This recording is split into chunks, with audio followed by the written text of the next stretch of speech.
Great video remakes all have a lot in common, and when they get it right, they really get it right. Why though? Hi folks, it's Falcon, and today on gameranx we put together a list of 10 things every remake should have. Now, keep in mind, a remake not having one of these things isn't automatically it being a bad remake, but that doesn't mean they shouldn't try. So with that in mind, let's talk about these things that, well, remakes should have. Starting off at number 10, they should look better than the original. That's the baseline, right? You'd think it doesn't even have to be said because most remakes do look way better than the original, but that doesn't mean all of them do. For every Final Fantasy VII remake that's so far beyond the original, it's practically upsetting. I mean, think if somebody saw these graphics in 1997, their head would completely explode. They look better than the pre-rendered cutscenes that were on the cutting edge of rendering technology at the time. But, like, there's stuff that looks worse, too. Like that terrible 13 remake, Warcraft 3 Reforged, or, the many ways the GTA Definitive Edition trilogy thing collection was anything but definitive.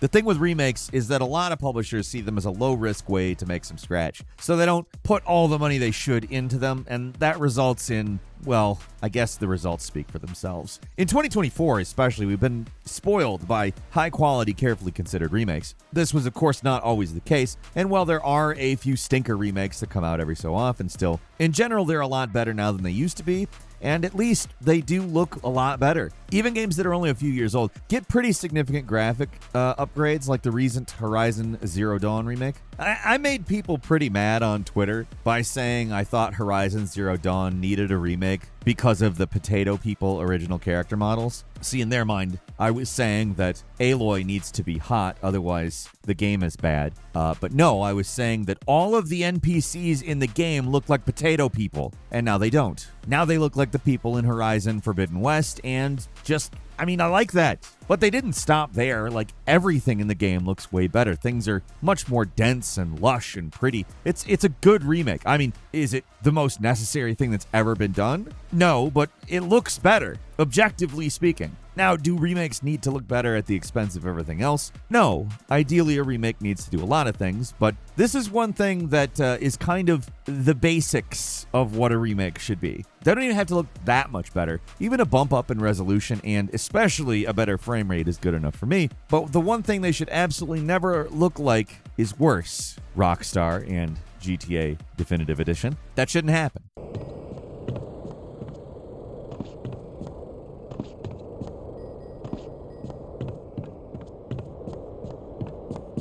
At number 9, they should keep everything from the original. When a game gets remade, you want it to capture the experience of playing the original, and that means they should, for the most part, keep everything in the original game. All the levels, enemies, equipment, that should all be here and accounted for, and nothing should be missing or significantly altered. Most remakes manage to pull this off because they're not particularly ambitious. They're replicating the original as much as possible. Sometimes when you get into the weeds with little details, certain effects of little secrets get lost, but for the most part, everything major in the game is retained. Some games really go the extra mile and absolutely include everything, like the Super Mario RPG remake. They're retained, everything. Every bizarre secret little Easter egg that maybe 0.01% of players would ever see. It's all there. Some other games don't try that hard, though. An unfortunate example is like the Resident Evil 3 remake, which is a short game that's missing some major sections from the original game. It feels incomplete, and if you played the original, the missing segments stand out quite a bit and do leave you with a bit of a disappointed feeling. Another one that I have kind of a big old problem with is the Persona 3 remake.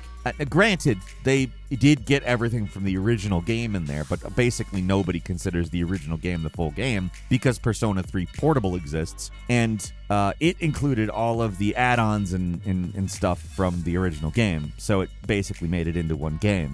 Now, I'll say this, that doesn't mean the Persona 3 remake is bad. It's actually far superior to the original game. But that doesn't mean you aren't disappointed that the stuff you played in Portable isn't there. And on top of that, they aren't making it to release as DLC later, so it's always never going to have that. Like, even Resident Evil 4, they cut the U3 fight, and that felt wrong. Everything else about the game was pretty faithful, but they cut a major boss at the finish line. It's just weird. Thankfully, they brought it back for the Separate Ways DLC and even managed to expand on it, but its absence from the main game still feels off as somebody who's played the original so many times.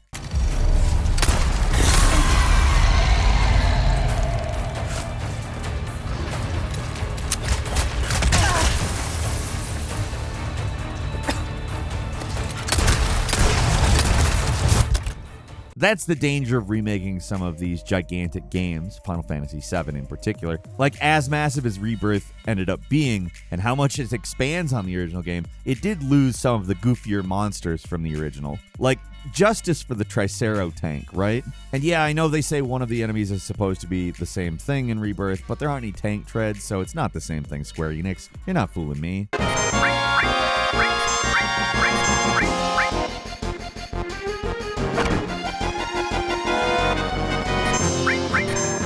At number 8, the gameplay should be enhanced.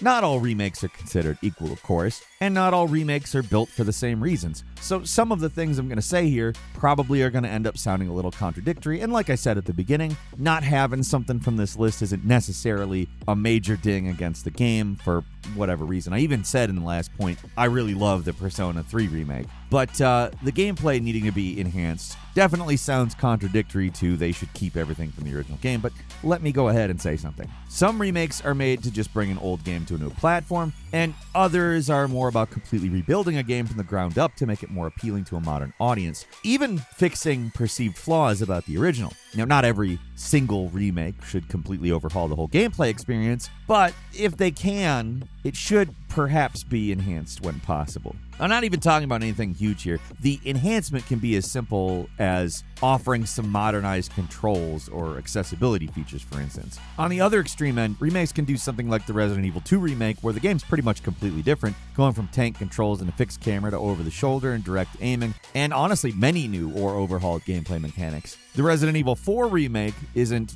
as much of a change, but let me tell you, I appreciate that not having tank controls thing. The Resident Evil 4 remake is built from the ground up for that. The Tomb Raider remake has a modern controls option that isn't perfect, but I prefer it, even though, you're kind of having to make some compromises to make the game work at times. But Resident Evil 4 didn't just change the tank controls, they added the new and improved knife. It really changes how the game feels.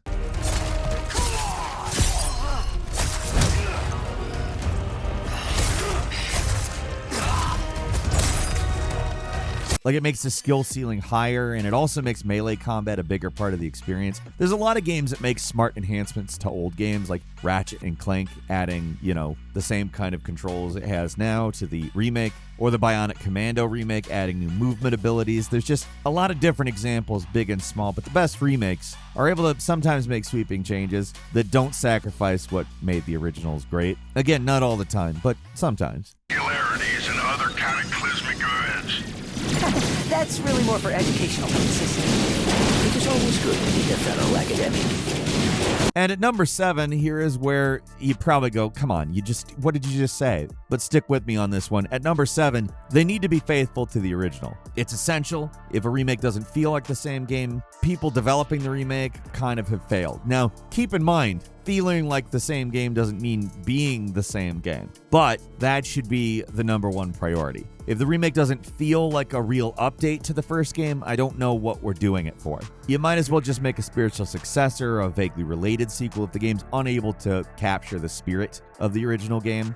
And that's really what I'm talking about here. Does it mean retaining every gameplay mechanic? Does it mean retaining every nuance and character and everything? No, it's the spirit. It has to capture that. And it sounds so obvious, but when a new developer comes in to make huge graphical updates to someone else's work, things get lost. This year, we've been really lucky with remakes that make sweeping graphical updates and still manage to feel right. Like, Silent Hill 2 Remake is a prime example. It's a game that changed so much about the original game from perspective. It added a lot mechanically, but it just has that same eerie, melancholic vibe and tone and pace, and like, it feels right. The spirit of the game is retained. The Dead Rising remake is another one that got a complete graphical overhaul. They made a lot of improvements to the controls, has totally new voice acting, but it all looks and feels right. They kept everything that counts.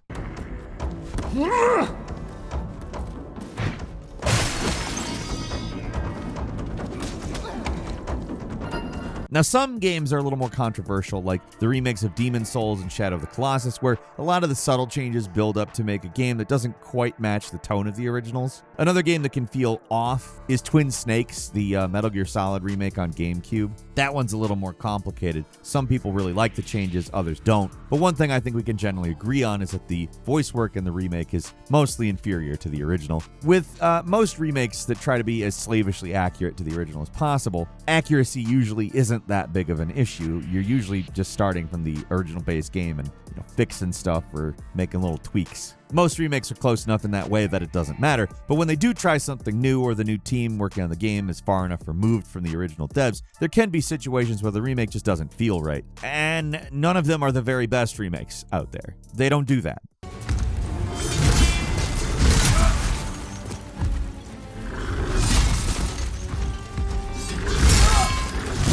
At number 6 is flaws should be fixed. A lot of developers take the opportunity of remakes to fix problems from the original. A lot of these are pretty objective, like you can't really argue that visually the original Final Fantasy VII is really dated in terms of look and comparably speaking to the remake looks like shit. That doesn't mean that the original graphics don't have a charm to them, a nostalgia, etc. We're not talking about the spirit of the game here. We're not even talking about taste. But it's not just visuals either. Sometimes great games have universally disliked parts that the remake has an opportunity to correct, like that turret section in Dead Space. That was the thing that kept me from replaying Dead Space.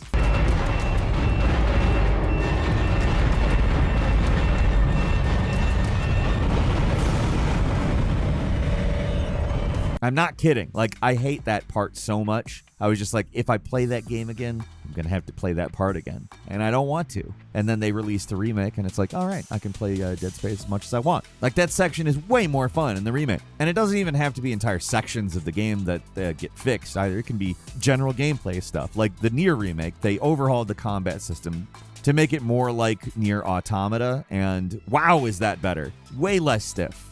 Or like Metro 2033 Redux, where they ported the original game into a new engine and pretty much overhauled every single little thing about the game, making it just a much better experience overall. It rarely happens, but sometimes a remake gets the opportunity to salvage an otherwise hated game. Like the Haunted Castle remake that got Surprise included with the Castlevania Dominus collection. The original Haunted Castle is terrible. It's easily the worst game of the series, and that is a low bar, but it is bad on just every level. But the remake, it's great. It's only tangentially the same game now, but it manages to capture the feel of the original while taking a game that sucked and actually making something good out of it.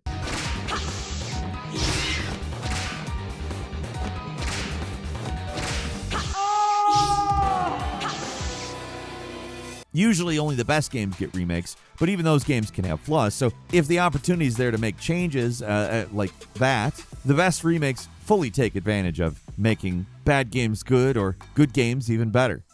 At number 5, they should be enhanced and expanded. Remakes have to carefully thread the needle between being faithful to the original experience and having a satisfying gaming experience that a modern audience has come to expect. The older the game is, the more they need to not just be accurate to the original, but maybe do something above and beyond, you know? The best example is the Silent Hill 2 remake. The original clocked in about 8 hours, which the remake is probably about double that length. They added a lot to the game, and there's a real danger that can make the whole thing feel dragged out, and that new stuff feels at odds with the original. That game managed to pull it off very elegantly. Even though there's not really any new story content, it doesn't feel stretched thin and empty because of the new environments and expanded locations. I mean, they actually fit with the original game. Another game with maybe a little bit more mixed success rate, but a success rate, let's say. Black Mesa, which completely overhauled and massively expanded the entire Zen section of the game. It's the part the most people complained about in the original Half-Life, and not because of its length, just it was really annoying to get around. So the Black Mesa team did manage to fix a lot of the main complaints with that part of the game, but they also massively fleshed it out, making the original hour or two section about twice as long, and it does start to drag after a while. I do respect them for adding something new to the game. It is bigger and better. I would say that Zen now is better than Zen in the original Half-Life, but it could have been the, original length of Zen, and that would have made it like the right Zen, like the exactly right Zen.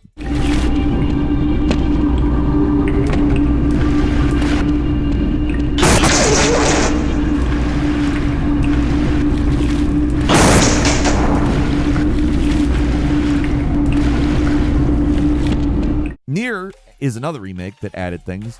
They added a new chapter to Act 2 that slots in fairly seamlessly with the original. That's probably due to the fact it's a segment that was cut from the original game, but still, this is the sort of thing I want to see. It doesn't have to be huge, but it's always satisfying to get something new that doesn't feel forced. Now, granted, there are ones that feel forced, like the crappy palette swap dungeons Square slapped in the Final Fantasy remakes. Come on. You're just doing that to say that you added stuff. It's forced as hell. Stop it. Like, if new content sucks, it just makes the game worse. Thankfully, it seems like we've mostly moved away from the Mystic Mountain school of content for remakes, and for that, I am eternally grateful. At number 4 is some kind of bonus mode. It seems to be limited to just Nintendo's recent remake effort, and even then it's only a sometimes thing, but if we're going to get a bare bones remake or something that's not even that old, they should include some kind of bonus mode to sweeten the deal. Not talking about stuff that expands the original game. I mean, entirely new modes and games that get attached to the remake, like the bonus epilogue from Kirby's Return to Dreamland or Bowser's Fury that came packed in with Super Mario 3D World. Neither of those things are full games, but they give these basic remakes much more of a reason to exist.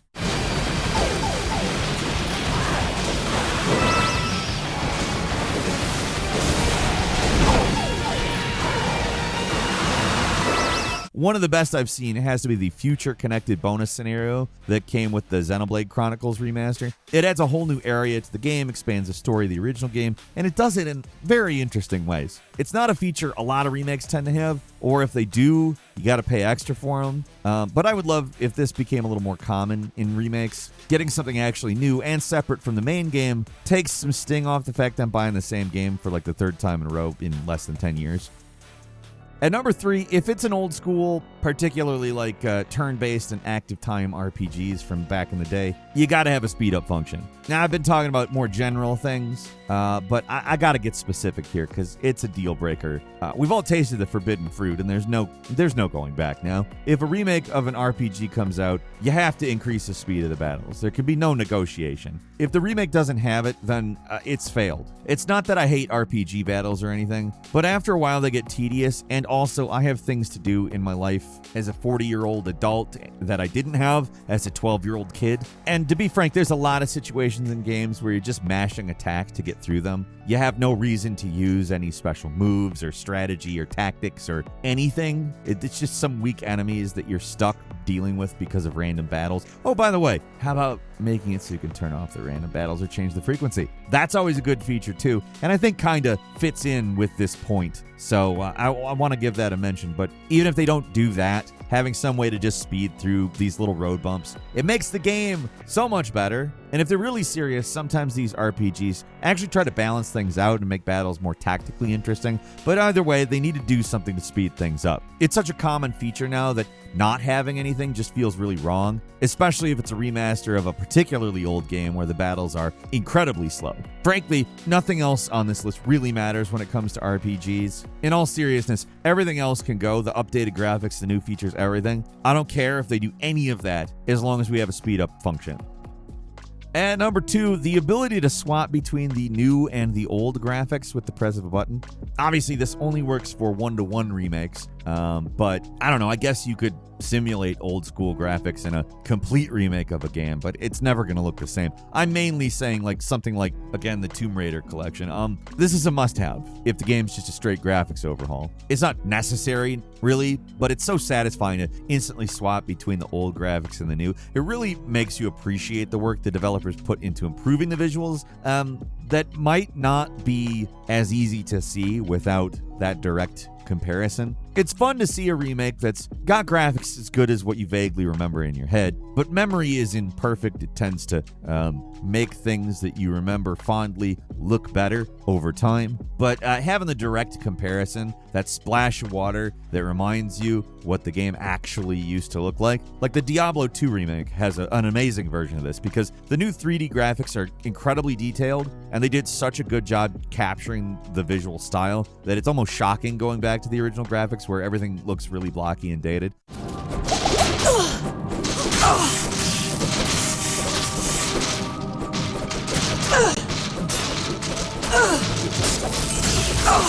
The Halo 1 remake had this. I mentioned the Tomb Raider collection as well, but the difference in the quality isn't so stark there. It's noticeable, but the Halo 1 remake is pretty old on its own, and the Tomb Raider collection is really limited by the design of the game. It can only look so much better. Still, it's great to see games with that graphics toggle, if only so we can play the game in the way that we want. For diehards, you want to play it like the old days, but for everyone who likes new coat of paint, there's the option for them too. I like that.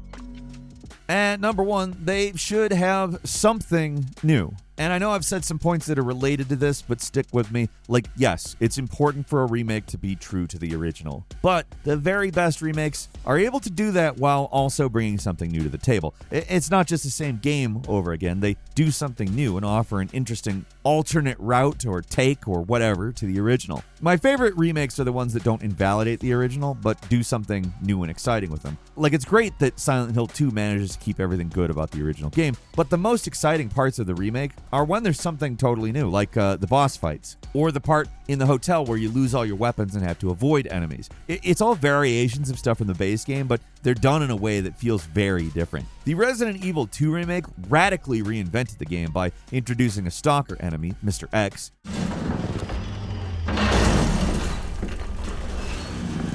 Jesus Christ!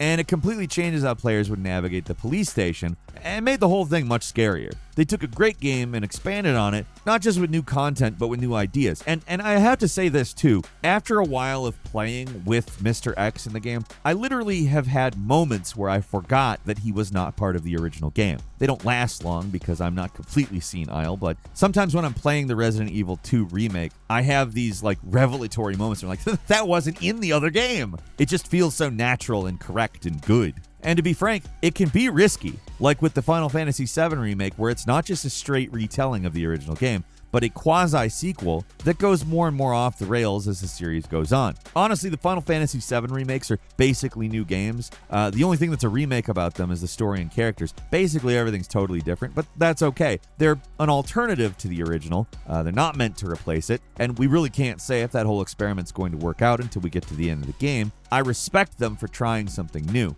That, and to be frank, even though it is that, they also succeed at capturing a lot of the original spirit from the original, so they still get that remake feel right. I mean, those are great games, up until now. Like, if they botch it with the third one, that's on them, but thus far, it's great. And that's hard to get right. But when Remakes manages to seriously do something new and innovate, it's exciting. There's the constant danger of going too far and alienating the original fans, but I love it when remakes aren't afraid to be bold. Even if it's something simple like a new boss fight or new enemies, at least there's something in it to surprise people who've grown up with the original. For as many remakes as we get these days, it's nice to see some surprises. It doesn't happen often, but I can't help but respect the game more when it does at least try. And that's all for today. Leave us a comment, let us know what you think. If you like this video, click like. If you're not subscribed, now's a great time to do so. We upload brand new videos every day of the week. Best way to see them first is, of course, a subscription, so click subscribe. Don't forget to enable notifications, and as always, we thank you very much for watching this video. I'm Falcon. You can follow me on Twitter at Falcon the Hero. We'll see you next time right here on GameRanx.